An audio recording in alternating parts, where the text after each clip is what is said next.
Bismillah walhamdulillah wa salatu wa salam ala rasulillah wa ala alihi sahbihi ajma'in.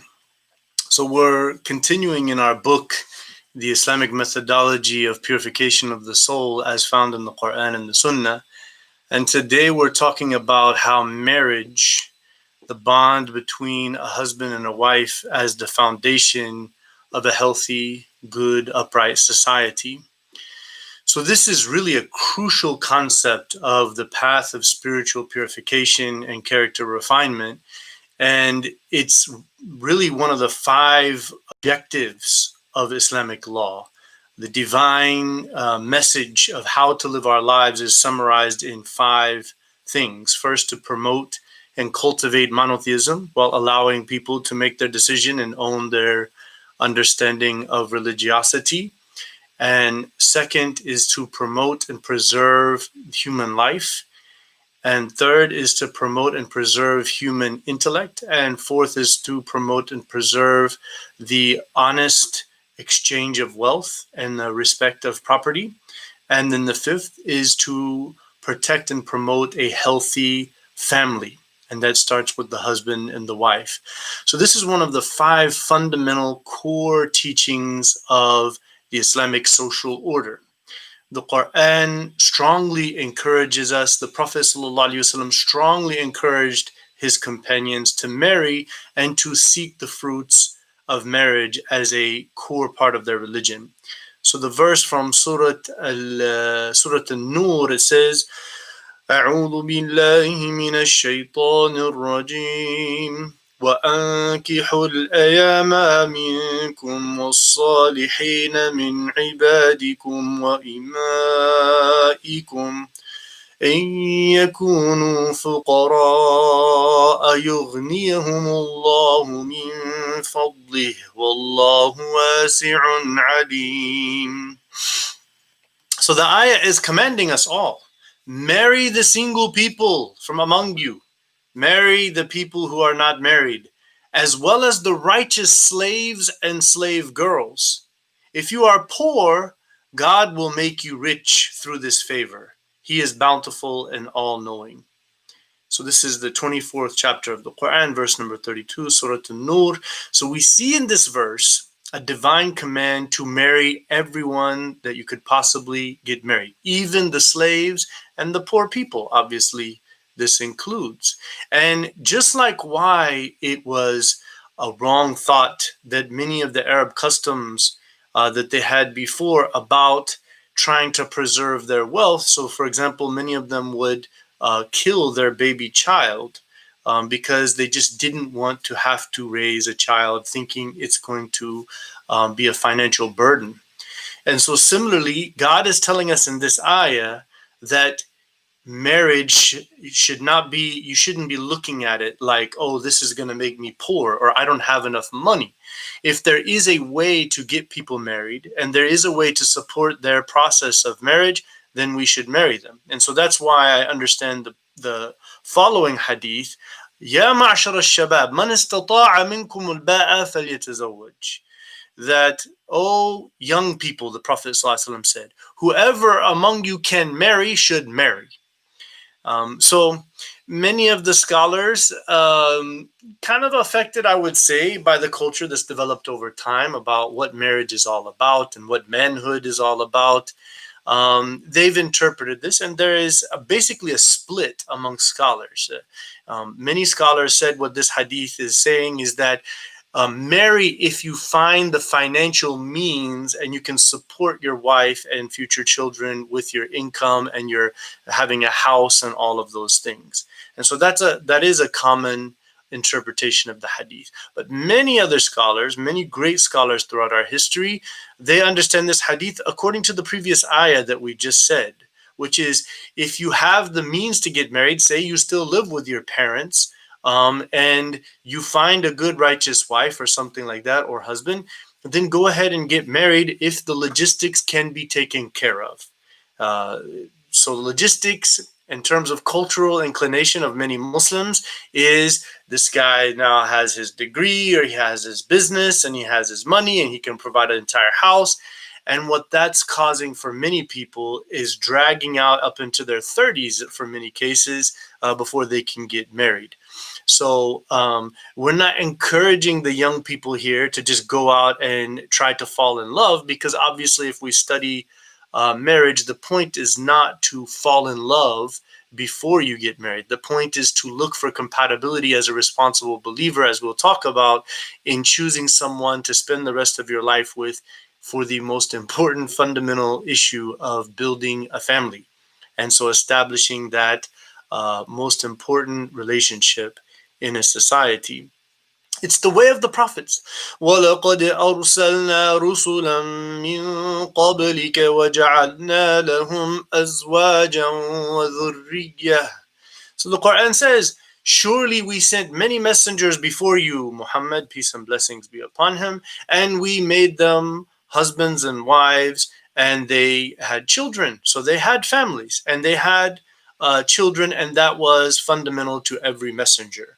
So obviously in Islam, we do not have the concept of being a monk or someone who intentionally chooses not to get married. Now, if someone is busy doing great beneficial things and for that reason they don't want to get married, good, more power to you. But that's an exception to the norm, and Islam is not obligating on those people. As we know, great scholars in our history never got married for whatever reason it is, and they chose to spend all their time in doing great benefit to the world. And so, like Ibn Taymiyyah, Imam Nawawi, rahimahullah ta'ala, these people never got married.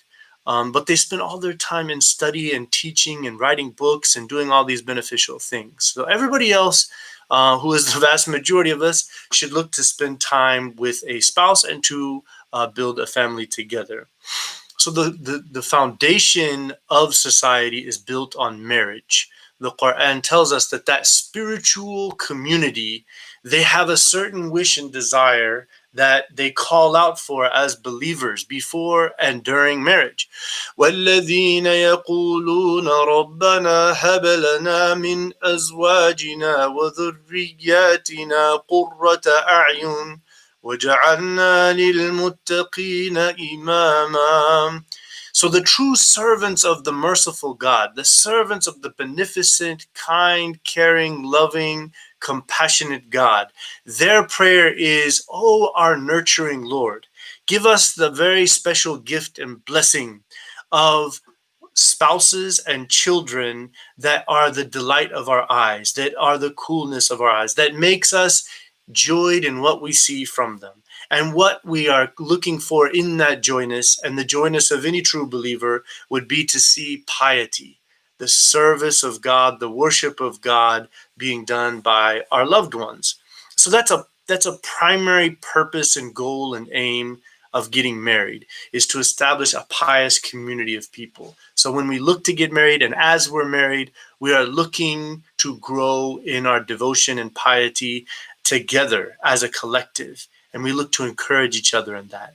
And we look to be an example for those who are struggling in the society. So the Prophet ﷺ said something very profound. He said, إِذَا تَزَوَّجَ الْعَبْدُ فَقَدْ اسْتَكْمَلَ نِصْفَ الدِّينِ فَلْيَتَّقِ اللَّهَ فِي النِّصْفِ الْآخَرِ.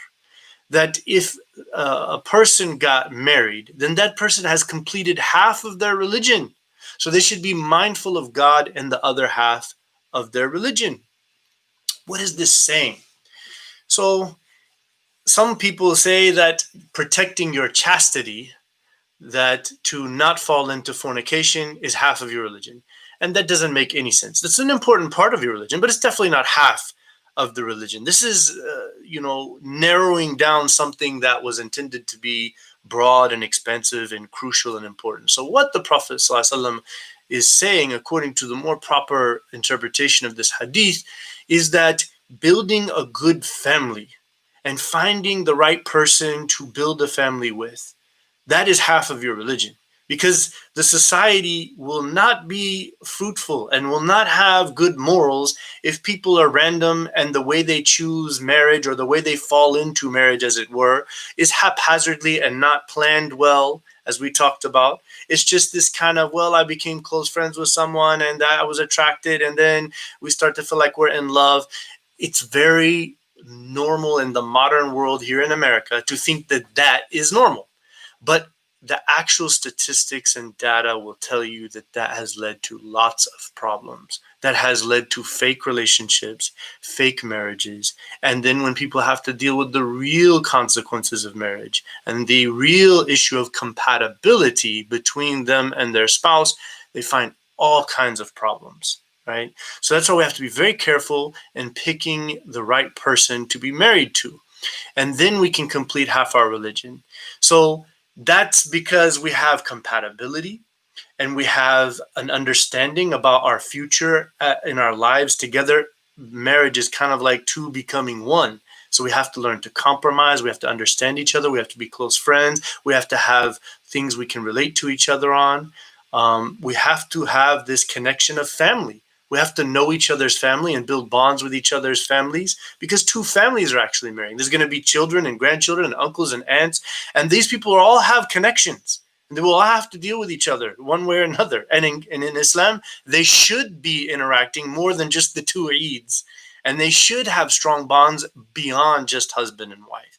The two entire families are coming together. So as a result of this, they have to be choosing each other based upon the right reasons. And we'll talk about shortly what those right reasons are. So the Prophet ﷺ, then he said, so be mindful of God in the other half of your religion, which is stay focused on purifying yourself and refining your own character and making sure you are on top of your religiosity and your devotion and your knowledge of religion and your knowledge of the world. Because if you marry and you think, oh, I married a good, righteous spouse, and so that's taken care of, and then you just get into the fast lane of life and you do not keep on the spiritual path. Whoever thought, oh, I've learned religion, oh, I know everything because I'm a Muslim, or I'm raised Muslim, so then therefore we know Islam and that's it, now it's just a matter of routine. That person, unfortunately, has a lot to learn about Islam as well as human nature and how people are and how they are fooled by the evil ways of the devil and all of his allies amongst human beings and jinn, and the influences and the corruption that come from that.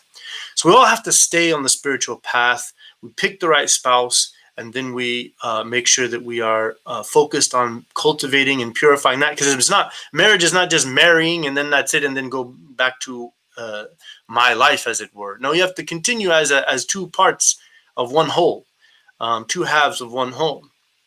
So when we talk about marriage as half of our religion, it means imagine everybody's lives are affected. There will be children, there will be responsibilities.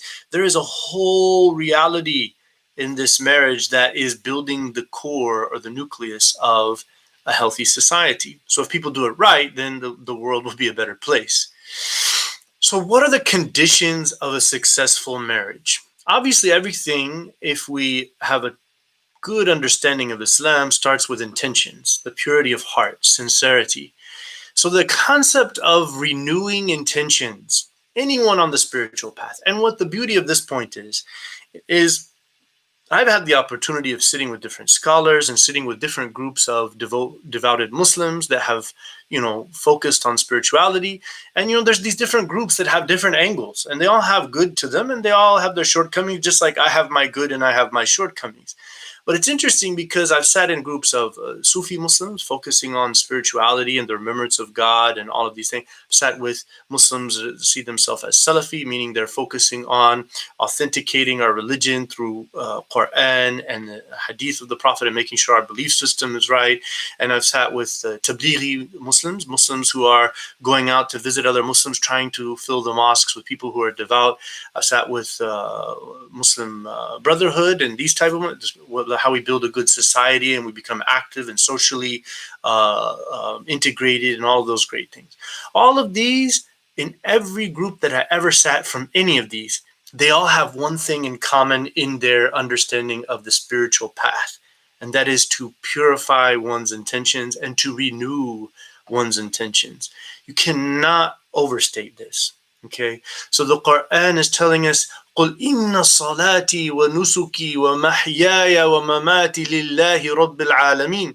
Say to the people, my reality as a believer is that my prayers, my other acts of worship, my life and my death and everything in between is an act of devotion for God alone, who is the nurturing Lord of the heavens and the universe. To him I have turned in submission alone, and that is what he has commanded me. The Prophet said that all things begin and the values of all actions and words are in their intention. So if we pick a spouse for the right reason and we have the right intention, seeking to lead a spiritual life, then that is good. But guess what can happen? We can lose our original attention. Our intentions can, be depurified, as it were, corrupted. And so that's why we always have to renew our intentions. Why am I in this marriage? Why am I raising these children? Why am I doing whatever I'm doing? And so that's the first important thing. And we have to revisit this concept to make sure that our heart and our soul is convinced and purified on the path of Allah, that we are seeking divine contentment. The second thing is choosing a spouse based upon compatibility. So, a lot of our young people and a lot of convert Muslims, they struggle with this whole concept that we're talking about. And many Muslims that come from certain Muslim lands, they think that what we're talking about is arranged marriages. And so actually the balance and the truth is between the two. And so we see in the time of the Prophet ﷺ that the culture of the Arabs in that time, it was normal for people to have an arranged marriage. But on many occasions, in many authentic hadiths, someone married people, and then the spouse, and even on a few of these occasions, it was made the point to the Prophet ﷺ by the woman. She says, my father has married me to this guy. There's many authentic hadiths, and I did not want to marry him. So then the Prophet ﷺ told the dad, well, look, you did not take permission with her. And then he had commanded the man, you must seek the permission of the woman before you marry her. And so then, the same is true for the son. You can't say to the son, you have to marry this person because I said so. And the wife has every right to get to know and look to compatibility, as does every son or husband, as to the person that is being suggested. Now, as a son or a daughter, if the parents want to bring somebody that they think is good, then you follow the following steps that we'll talk about to see if that person is the person you want to spend the rest of your life with. And it doesn't make any sense for parents to utilize the teaching of Islam that we must honor our parents and hold them in the highest regard, which is in no question that is a fundamental core teaching of Islamic character, considering who our parents are and what they've done for us. But you don't use that as a way to control your child's life forever and suggest, based upon your desire, someone that they must spend the rest of their life with. That would be oppression. Because what is oppression? Oppression is when you take your place of power and you find someone that doesn't have the power that you have, and then you take away their rights and you force on them something that they don't like, right? And that causes harm or annoyance to them. This is oppression, dhulm. And the Quran is very clear about oppressors. So you can't say, I'm mom or dad, and so now you must do X, Y, you must kill that person or lie to that person or marry this person because I said so, because all of these things are not acceptable. This is oppression, and that is sin, just like those other things are sins. You can't just say, well, now you have to listen to me, right?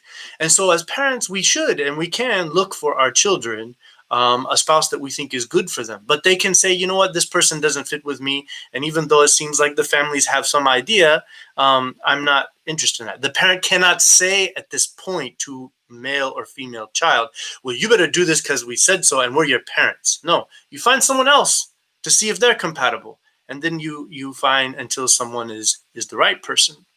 So we choose the right person. So, for example, the Prophet ﷺ said that the woman will be chosen. Some people will look to marry her for 4 different reasons.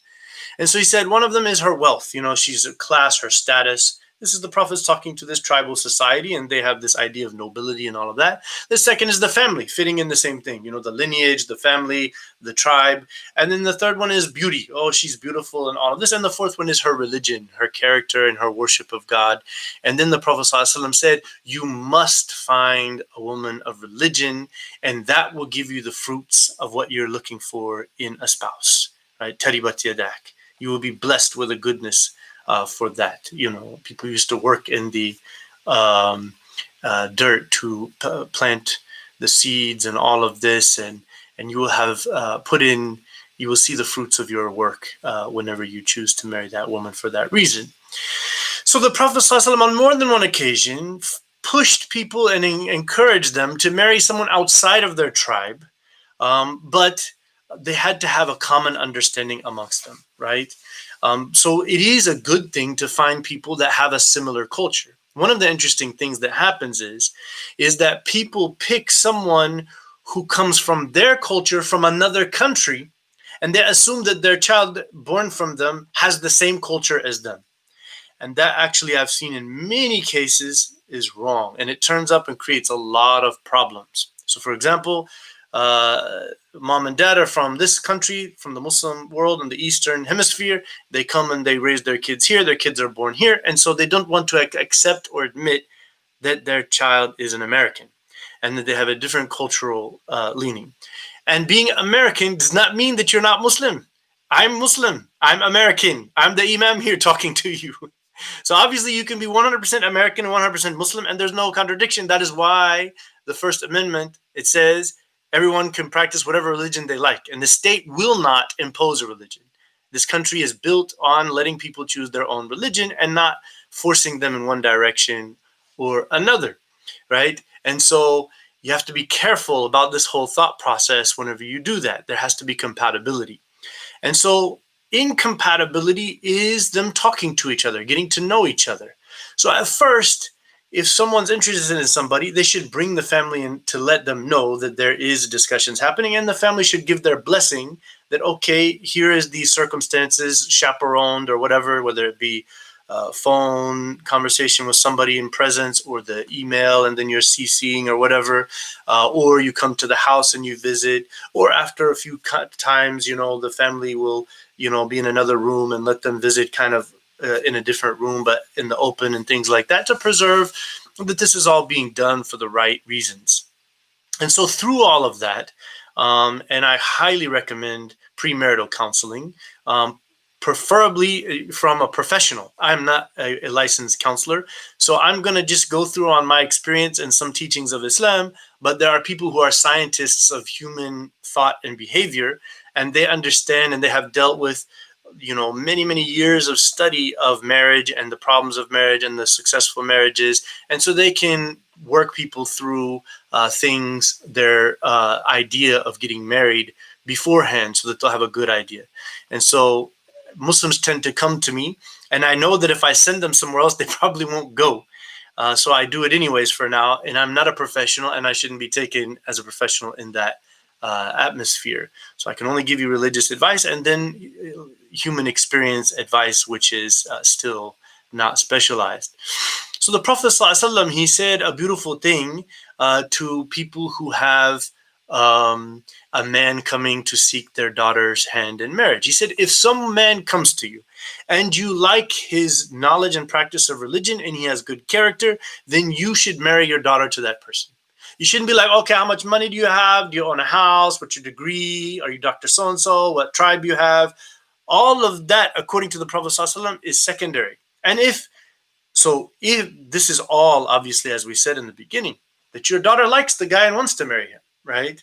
So you don't push aside his religious nature because all these other expectations that you have. As long as they have an understanding, then they should marry. And so when your child comes to you talking about the desire to marry and they're from an adult age and things like that, you shouldn't dismiss them with this seriousness of this thing, particularly because our society is encouraging them highly in so many cultural ways to just have the relationship anyways. So you have to be reasonable. The third thing in a successful marriage is understanding the character of a spouse. So the Holy Quran says in Surah An-Nisa, verse number 19, وَعَاشِرُوهُنَّ بِالْمَعْرُوفِ فَإِن كَرِهْتُمُوهُنَّ فَعَسَىٰ أَن تَكْرَهُوا شَيْئًا وَيَجْعَلَ اللَّهُ فِيهِ خَيْرًا كَثِيرًا. So the ayah says that you must live with your wives and conduct yourself with the best manner of character. And you may find that you dislike things about the way your wife is acting, but it may be that you find something you dislike that God makes many blessings in it. And so always look for the good in your wife, particularly now you have committed in front of God as a very important contract. This probably the single most important contract anyone could make, and that is that of marriage. It is a contract with God that you're making to build a healthy society. So when you have things about your wife that you may not like, you should always conduct yourself with the best of character, because good character breeds good character from others. The Quran talks about the righteous wife. The Prophet ﷺ talked about the righteous wife, and that is a woman who is loving her husband, and that she is generally respectful to him, and that she understands his place, that he's trying to be a leader of his household, he's providing for his family, and she's respecting and appreciating all of that. And if he asks her to do something, she does it. And if he asked her to do unreasonable things or unfair things, then she would communicate with him in a respectful, loving tone, and he should heed, as the previous verse, her advice, and adjust his behavior or his requests at that point. So the Quran, the Prophet ﷺ, he said that the best of all blessings of this world and enjoyments is a righteous woman, a righteous wife that a man could have. And she's someone who responds to his request. She's someone who presents herself in a beautiful way to him, and that she makes him happy. And she, when he's not around, she's looking to take care of his, respect and how he expects her to be, knowing that they have a general understanding of each other. And the same thing is true for a husband, that when she is not around, that he lifts her up, and that he is functioning in a way that she would expect. In the Quran, there's one verse that talks about and summarizes what marriage is all about, and that is in Surah Al-Rum. Surah Al-Rum, it says, وَمِنْ آيَاتِهِ أَنْ خَلَقَ لَكُم مِّنْ أَنفُسِكُمْ أَزْوَاجًا لِتَسْكُنُوا إِلَيْهَا وَجَعَلَ بَيْنَكُم مَّوَدَّةً وَرَحْمَةً إِنَّ فِي ذَلِكَ لَآيَاتٍ لِقَوْمٍ يَتَفَكَّرُونَ. So it says, from his signs that you will know him by is that he has created for you spouses, that you have from humanity, male and female, meant to come together and be as one. And that these two will live in peace and tranquility with each other. And they will have a sense of affectionate love. And this is not just for Valentine's or anniversaries, it's for general, that they look to care for each other and be kind and understanding and loving and compassionate and all of those beautiful things. They feel like they have a bond, and they work to carry a bond and to promote and cultivate a bond that should never be broken and that should never be dishonored.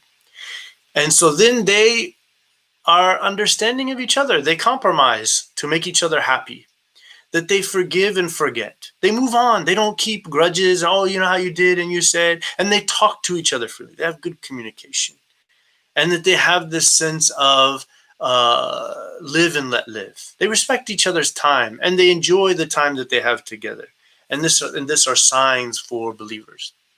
And the last of the conditions of a successful marriage is understanding the priority of cultivating the spiritual path. You cannot claim to work on other people before your own self.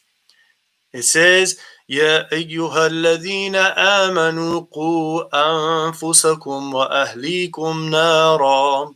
O you who believe, protect yourselves first from the punishment of the hereafter. Make sure that you're devoted to God. Make sure you're on the spiritual path, that you're taking account of yourself and your character and your level of commitment of seeking knowledge and getting closer to Allah in your daily life. And then you can worry about your family, because you are leading by example. And then you should be concerned about your family. And there should be a constant concern about oneself and one's family and their welfare spiritually in this life and the hereafter, people's education, their observance of good morals and character and discipline and responsibility. All of these are the fruits of a good marriage. And so as we're raising children, if we as husband and wife are acting right, then our children will grow up to be very good people, and they will be very good contributors to society, and they will marry other good people, and then the society will grow in its value and its blessings. So this is the nature of good marriage, and this is a foundation for spiritual purity.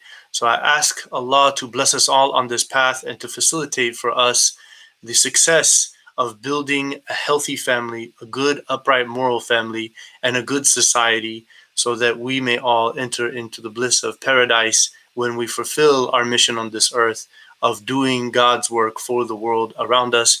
And we can only do that if we build good families. جزاكم الله خيرا. السلام عليكم ورحمة الله وبركاته.